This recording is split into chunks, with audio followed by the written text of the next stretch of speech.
سے کرنی ہے اور دوستی کن سے کرنی ہے، اس پیرائی میں یہ نعت سنیں کہ حضور آپ کے کل روزے کوثر میں جا کے کچھ بتا سکو اپنے حبیب کو، یہ نہیں کہ خود ہی نبی کے طریقے توڑتے چلے گئے تو بتاؤ بھائی سامنا کیسے کریں گے۔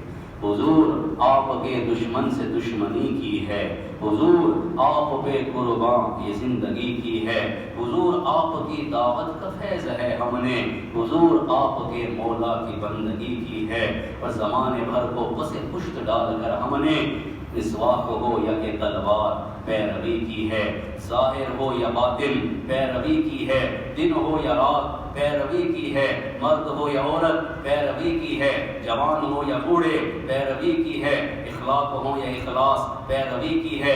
لقد کان لکم فی رسول اللہ اسوۃ حسنہ، اپنی مٹی پہ چلنے کا طریقہ سیکھو، سنگ مرمر پہ چلو گے تو پھسل جاؤ گے، خیرا نہ کر سکا مجھے جلوہ دانش فرنگ، سرما ہے میری آنکھ کا خاک مدینہ و نجم۔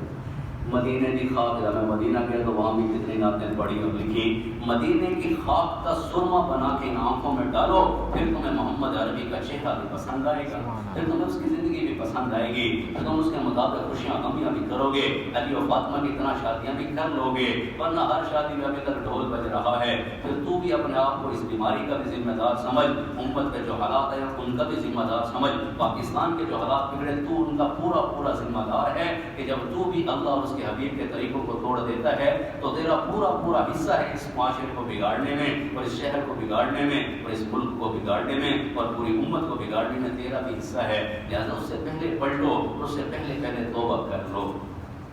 دنیا کے لحاظ سے ہم جاتے ہیں کسی کو ملنے کے لیے، اگر بندہ کسی پوسٹ پہ بیٹھا ہو، کسی کرسی پہ بیٹھا ہو، گھومنے والی کرسی پہ، تو اس کا بھی ایک نشہ ہوتا ہے، اگر بندہ غریب بھی ہونا اس کی ایک اپنی حبے یعنی اندر کی ہوتی ہے، عزت نفس تو ہوتی ہے، اگر بندہ پوسٹ پہ بیٹھنے والے کے پاس جائے اور بندہ صحیح طرح رخ نہ دے اور توجہ نہ کرے تو کیا کہتے ہیں یار وہ بڑا بے رخ ہے، یا گئے ہیں ان کے علاقے علیحاظ سے والیوں نے رخ صحیح نہیں دیتا، کہتے ہیں کہ نہیں؟ اب اس شعر کو سنیں اور اپنے رخ کا اندازہ کر لیں کہ کس طرف ہے، کہ غموں کی زد میں ہمیشہ رہے گا وہ جس نے حضور آپ کے حکموں سے بے رخی کی۔ لوگوں کی بے رخی تو سمجھ میں آتی ہے، جو ہم نے نبی کے طریقے توڑ کے ان سے بے رخی کی ہوئی ہے یہ نہ جانے کب سمجھ میں آئے گی، کہ تو ادھر ادھر کی نہ بات کر، یہ بتا کہ قافلہ کیوں لٹا، مجھے رہزنوں سے گلا نہیں، تیری رہبری کا سوال ہے، وائے ناکامی مکائے کارواں جاتا رہا، کارواں کے دل سے احساس زیاں جاتا رہا۔ تو بہرحال ٹائم نیڑے لگ گیا، ایک مضمون ایک سوال میں کرتا ہوں جس کو آتا ہو خوشی منائے، نہیں آتا تو فکر بھی کرے، سادہ سا سوال ہے، اسی مضمون کو میں دوہرا دیتا ہوں۔ پیارے حبیب صلی اللہ تعالیٰ علیہ وسلم کا نام ہے نامی محمد صلی اللہ تعالیٰ علیہ وسلم، پورے قرآن الفاتحہ سے لے کے الناس تک پورے قرآن میں لفظ محمد کتنی دفعہ آیا ہے؟ آتا ہی ایسے ساری باتیں، جس کو آتا ہے بڑی خوشی کی بات ہے، نہیں آتا تو بھائیو فکر مندی کی بات ہے۔ جس ہستی سے مجھے محبت کا دعویٰ ہے، اگر مجھے اتنا بھی نہیں پتا تو مجھے فکر کرنی چاہیے۔ اور اس سے پہلے رمضان کیا ہے، پھر اس مضمون کو پورا کرتا ہوں میں مختصر وقت میں۔ شہر رمضان الذی انزل فیہ القرآن ھدی للناس وبینات من الھدی والفرقان۔ اب عجب بات ہے، شہر رمضان کا ذکر پہلے ہے کہ اللہ سب سے پہلی بات رمضان کی کر رہے ہیں، تو جس چیز سے بات شروع کی جائے اس کی اہمیت کو بتایا جاتا ہے کہ جس مہینے میں تم جا رہے ہو وہ بہت بابرکت مہینہ ہے، شہر رمضان، اور رمضان کا مہینہ وہ ہے الذی انزل فیہ القرآن، جس میں قرآن کو اتارا گیا ہے۔ عجب بات اس میں یہ ہے کہ قرآن کے اندر مختلف جگہوں پہ جہاں قرآن کے اتارے جانے کا ذکر ہے وہاں پہ یہ بھی ذکر ہے کہ اتارنے والا کون ہے، اور وہ اللہ سبحانہ و تعالیٰ ہے، اور جس ہستی پہ اترا وہ بھی ہمارے پیارے حبیب صلی اللہ تعالیٰ علیہ وسلم ہیں۔ لیکن رمضان کی آیت عجب ہے، شہر رمضان الذی انزل فیہ القرآن، کہ رمضان وہ مہینہ ہے جس میں قرآن کو اتارا گیا، کہ رمضان کے مہینے میں قرآن کھولو اور یہ آیت آپ کو سمجھ آ جائے کہ میں نے رمضان اور قرآن کے مہینے میں اللہ کی کتاب کو کھولا ہے، تو اب اس کے اندر ڈائیو کرو، ہوتے لگاؤ، اور اس ذات کو بھی پہچانو جس نے اس قرآن کو اتارا ہے، اور اس ذات کو بھی پہچانو جس کے اوپر یہ قرآن اتارا گیا ہے، اس ذات کو پہچانو۔ ان ربکم اللہ الذی خلق السماوات والارض، وہی ذات ہے جس نے آسمانوں کو بنایا، زمین کو بنایا، فی ستۃ ایام، 6 دنوں کے اندر، ثم استوى علی العرش، عرش پہ اس نے اپنا استوا کیا، یغشی اللیل النہار یطلبہ حثیثا۔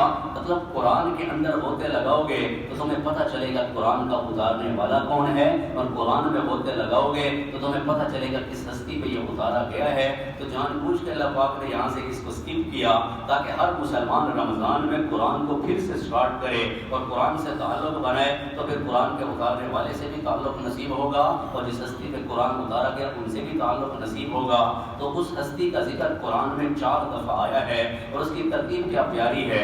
4واں پارہ ہے، سورۃ آل عمران ہے۔ میں دعویٰ نہیں کرتا لیکن آج تک شاید آپ نے یہ مضمون نہ سنا ہو۔ پہلی دفعہ جہاں میرے پیارے حبیب صلی اللہ علیہ وسلم کا نام نامی قرآن میں ہے، وہاں پہ ہے وما محمد الا رسول قد خلت من قبلہ الرسل افإن مات او قتل انقلبتم۔ پہلی جگہ ذکر ہے تو ہمارے پیارے حبیب کی میسنجرشپ، رسالت کا ذکر، وما محمد الا رسول۔ دوسری جگہ چلو، ما کان محمد ابا احد من رجالکم ولکن رسول اللہ وخاتم النبیین۔ رسالت کا ذکر تو ہے ہی ہے، لیکن ساتھ میں دوسرا مضمون ایڈ اپ کیا ہو گیا کہ یہی خاتم الانبیاء بھی ہیں۔ تیسری جگہ 26ویں پارے میں سورۃ محمد میں والذین آمنوا وعملوا الصالحات وآمنوا بما نزل علی محمد، جو محمد عربی صلی اللہ علیہ وسلم پہ نازل ہوا اور وہ قرآن مجید ہے۔ تو پہلی جگہ بھائی و رسالت کا ذکر ہے، دوسری جگہ ختم نبوت کا ذکر ہے، تیسری جگہ قرآن کا ذکر ہے، اور چوتھی جگہ جہاں پہ جا کے یہ پورا سینیریو مکمل ہوتا ہے، اور وہ کیا ہے، سورۃ الفتح کی آخری آیت ہے محمد الرسول اللہ والذین معہ اشداء علی الکفار۔ یہاں پہ کن کا ذکر ہے؟ صحابہ کرام۔ اب ترتیب دیکھیں، پہلے رسالت کا ذکر ہے، پھر ختم نبوت کا ذکر ہے، پھر قرآن کا ذکر ہے، پھر صحابہ کا ذکر ہے۔ رسالت کا بھائیو تقاضا کیا ہے کہ محمد سے وفاتوں نے ہم دے رہے ہیں، یہ جہاں چیز ہے کیا لوح و قلم دے رہے ہیں۔ صرف ایسے ہمیں نہ ڈور جناب میں تو وہ ڈاکٹر ہوں جاب سے بیٹھا تھا سیدھا، اب یہ کسی نے بیان کیا پھر ادھر آ گئے۔ تو آپ سب سے میری گزارش ہوگی کہ یہیں بیٹھے بیٹھے زندگیاں بدلنے کے فیصلے کرو، میری وجہ سے میرے نبی دکھی نہ ہوں، میری وجہ سے کل قیامت میں میرے حبیب کو شرمندگی نہ ہو کہ یہ میرا امتی ہو کہ تو نے میرے طریقوں کے ساتھ کیا کیا، کہ نقش قدم نبی کے ہیں جنت کے راستے، اللہ سے ملاتے ہیں سنت کے راستے۔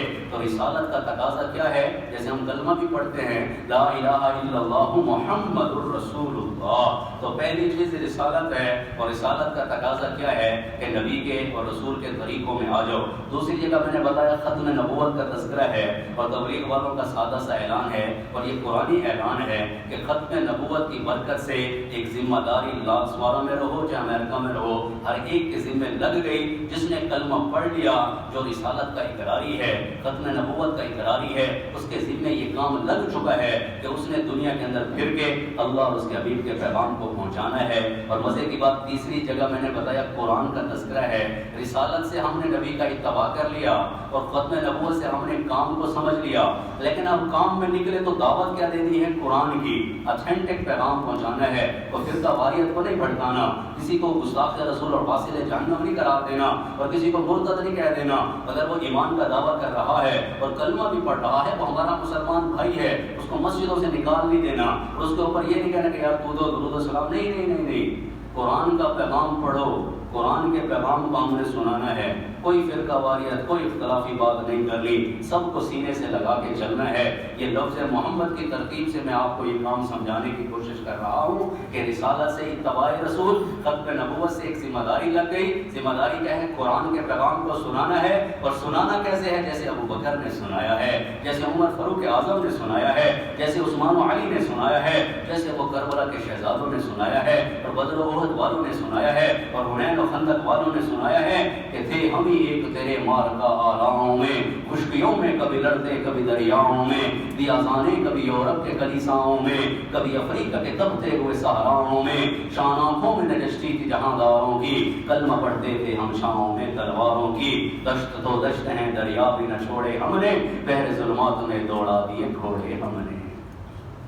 یہ ترتیب ہے لفظ محمد کی، سمجھ آیا کام؟ رسالت، ختم نبوت، قرآن اور صحابہ کرام۔ ایک مدینے کی کارگزاری آپ کو سنا کے پھر ٹائم پورا ہو گیا. یہ پوائنٹ کس کس کو سمجھ میں آیا؟ اس سے میں کہتا ہوں تبلیغ والے جو کہتے ہیں نا 4 مہینے لگاؤ، تو 4 مہینے لگا لو یار، کب لگاؤ گے؟ لگا لیں، کچھ بات سمجھ میں آ جائے گی، کچھ کام قابو میں آ جائے گا یار. ورنہ کل قیامت میں اللہ کے حبیب نے پوچھ لیا کہ اظہر میرا دین مٹ رہا تھا، تو نے کیا کیا؟ میں کہوں جی نماز پڑھتا سی. بس ابو بکر نے صرف نمازاں پڑھی ہیں، عمر نے صرف نمازاں پڑھی ہیں، عثمان غنی نے، علی المرتضیٰ، کسی ایک کا تو بتاؤ صاحب جو صرف اپنی نماز میں مطمئن ہو گیا. میرے صحابہ کی زندگی سمجھ میں نہیں آئی، میرے کربلا میں کٹتے ہوئے شہزادے تجھے نظر نہیں آئے، تو صرف نماز پہ سیٹسفائی ہو کے رہ گیا. نہیں نہیں نہیں، قناعت نہ کرو. بہت بڑے بڑے پروگرام ہیں، صحابہ کی نقش قدم پہ چلو گے تو انشاءاللہ دیکھو کیسے پیارے آپ کو زندگی کے سبق مل جائیں گے.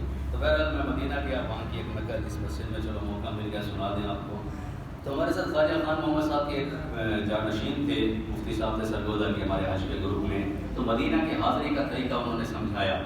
تو میں مدینہ میں رہتے ہوئے پڑھتا رہا. مجھ کو شہر نبی کی فضا مل گئی، یعنی کہ درد دل کی دوا مل گئی. ہم مدینے میں پہنچے تو ایسا لگا جیسے پردیسیوں کو پناہ مل گئی. آنکھ مخمور ہے، دل بھی مسرور ہے، سبز گنبد کی ٹھنڈی ہوا مل گئی. اور مدینہ ہے جہاں پر سید ابرار رہتے ہیں. دل مصر ٹھہر جا یا تیرے غمخوار رہتے ہیں. وہ مدینہ ٹھہرنے والے ادب ملحوظ خاطر رکھ، یہاں پر سب جہانوں کے بڑے سردار رہتے ہیں. وہاں کا روضہ انور بڑی ہی شان والا ہے، جہاں پر آقا مدنی کے دونوں یار رہتے ہیں. کیا پیاری یاری ہے. مغار سور کی طرف پڑھا تو بڑا یاد آیا ابو بکر کہ ثانی اسمعین اذ ہما فی الغار اذ یقول لصاحبہ لا تحزن ان اللہ معنا. میں تو کہتا ہوں ابو بکر کی معراج تھی وہ، دوش پر لے کے انہیں جب وہ سرے غار آئے کہ بعد از انبیاء بزرگ تو ہوئی قصہ مختصر. یہ ابو بکر ہے. تو بہرحال کیسی یاری ہے جو کالا نام ڈگ مارے ہٹائے نہ جو ایڑی کو. نبی کے ساتھ روزے میں وہ پہرے دار رہتے ہیں. ایک ان کی یاری بھی ہے. پپا بدر کی غداری کے دکھ رہے ہیں یار. زمین پر ٹکڑا جنت کا، نبی کا روزہ انور، اسی روزے میں تم دیکھو عمر جرار رہتے ہیں. تو بہرحال باب و سلام سے میں داخل ہوا، وہ نعت بھی زبان پہ چلتی رہی. بس یاد رہا اتنا کہ سامنے تھی جاری، پھر یاد نہیں کیا کیا انوار نظر آئے. وہ یاد نہیں کیا کیا انوار نظر آئے. سرکار کے پہلو میں 2 یار نظر. یاری لگاؤ، یاری لگاؤ. تبلیغ کا یہی پیغام ہے. اللہ سے محبت، نبی سے محبت، اہل بیت سے محبت، صحابہ سے محبت، اولیاء اللہ سے محبت، اپنے بڑوں سے محبت، چھوٹوں سے محبت، حتیٰ کہ جانوروں سے بھی محبت. درمیان ایک نفرت پتہ نہیں کہ تم گزار چڑھیے لوگوں نے یار بڑا کام خراب کر رہے ہیں. ہمیں تو غیروں سے محبت کرنا سکھایا. ہم دوسروں کو کیا کہیں، ہم اپنی جماعتیں جاتی ہیں مشوروں کہنا نکل جاؤ اللہ نہیں تو کرونا کیا ہے نہیں تو بڑے عذاب نہ آ جان یار. محنت ہے یار، اپنے ساتھیوں کو سمجھاؤ. اللہ نہ کرے کوئی اس میں ایسا کوئی ہمارا دوست کسی غفلت کی وجہ سے کتنی جگہ سے تو ہمیں گالیاں سننی پڑ گئی. 13 سال ہو گئے ہمیں بھی جماعتوں میں چلتے ہوئے. MBBS کے دوران نکلے لاہور سے، MBBS بھی ہو گئی، پھر 4 مہینے بھی لگے، پھر سب سے چل رہے ہیں. 13 سال ہو گئے. اللہ سے مانگے اللہ کوئی ادا تو پسند کر لے. تو بہرحال آخری نعت اور حاضری کا طریقہ. لو مدینے کی تجلی سے لگائے ہوئے ہیں، دل کو ہم مطلع انوار بنائے ہوئے ہیں. کشتیاں اپنی کناروں سے لگائے ہوئے ہیں، کیا وہ ڈوبے جو محمد کے تیر آئے ہوئے ہیں. ایک جھلک آج دکھا ہے گنبد خضرا کی مکی، خوش بھی ہیں دور سے دیدار کو آئے ہوئے ہیں. شرم سیاں سے گرچہ سامنے جایا نہیں جاتا، یہ بھی کیا کم ہے تیرے شہر میں آئے ہوئے. الصلاة والسلام علیک یا رسول اللہ بن عبد اللہ بن عبد المطلب بن حاشم بن عبد مناف بن قصی بن کلاب بن مرہ بن کعب بن لؤی بن غالب بن فحر بن مالک بن نذر بن کنانہ بن خزیمہ بن مدرکہ بن الیاس بن مزر بن نزار بن معد بن عدنان بن اول بن حمیسہ بن سلمان بن نوس بن بوس بن کموال بن عبی بن عظام بن ناشد بن حزہ بن بلداس بن یغراف بن طاقت بن جاہم بن ناحش بن ماقی بن عفی بن ابتر بن عبید بن ثواب بن حمدان بن سنبر بن يسربي بن يحسن بن يلهن بن عراوة بن عيسي بن سيشان بن إيسر بن نقنات بن نعام بن مقصر بن ناحس بن زارع بن صبي بن مضري بن إيوت بن إيرام بن إيرار بن إسماعيل بن إبراهيم بن آذر بن ناهور بن سروش بن رؤوف بن فاعل بن عامر بن فخشاد بن سام بن نوح بن لامك بن مدوشالة بن إدريس بن يرد بن ملهليل بن كينان بن عنوش بن شیش بن آدم علیہ السلام کہ ہم نے اپنے بڑوں سے سنا ہے. کچی بات میں نے آپ کے سامنے کوئی بھی نہیں رکھی.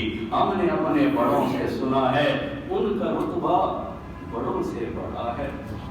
وہ امام صفِ انبیاء ہیں. صرف اللہ ہی ان سے بڑا ہے کہ محمد سے وفاتوں نے ہم تیرے ہیں. یہ جہاں چیز ہے کیا لوہ قلم تیرے. بھائیو فیصلے کر کے جاؤ. یہی بیٹھے بیٹھے آج تک شاید آپ نے ایسی بات نہ سنی ہو. دعویٰ نہیں کرتا تھا کہ مجھے امید ہے کہ آپ نے نہیں سنی ہوگی. اگر دل کی گہرائیوں میں اتر گئی ہو تو یہیں بیٹھے بیٹھے توبہ کر لو اور سارے اللہ سواروں کو باقی میں اللہ اس کے حبیب کی محبت سے رنگ دو. رمضان کا مہینہ بالکل قریب آ گیا. وہ عبادہ بن ثابت کی بات جو میں نے شروع کی کہ حدیث پاک وہ پوری کر دوں. فرمایا اللہ کے حبیب نے رمضان کا مہینہ آ گیا ہے جو بڑی برکتوں والا ہے اور اللہ اس میں تمہاری طرف خصوصی توجہ کرتے ہیں اور تمہارے اوپر خصوصی توجہ فرماتے ہیں. تمہاری دعاؤں کو قبول کرتے ہیں, تمہاری خطاؤں کو معاف کرتے ہیں, تمہارے تنافس کو دیکھتے ہیں اور تم فرشتوں پہ فخر کرتے ہیں. بس اللہ کو اپنی نیکی دکھاؤ. اللہ کو اپنی اے اللہ میں تیرا بننا چاہتا ہوں. بد نصیب ہے وہ شخص جو اس مہینے میں بھی اللہ کی رحمت سے محروم ہے. بس کرے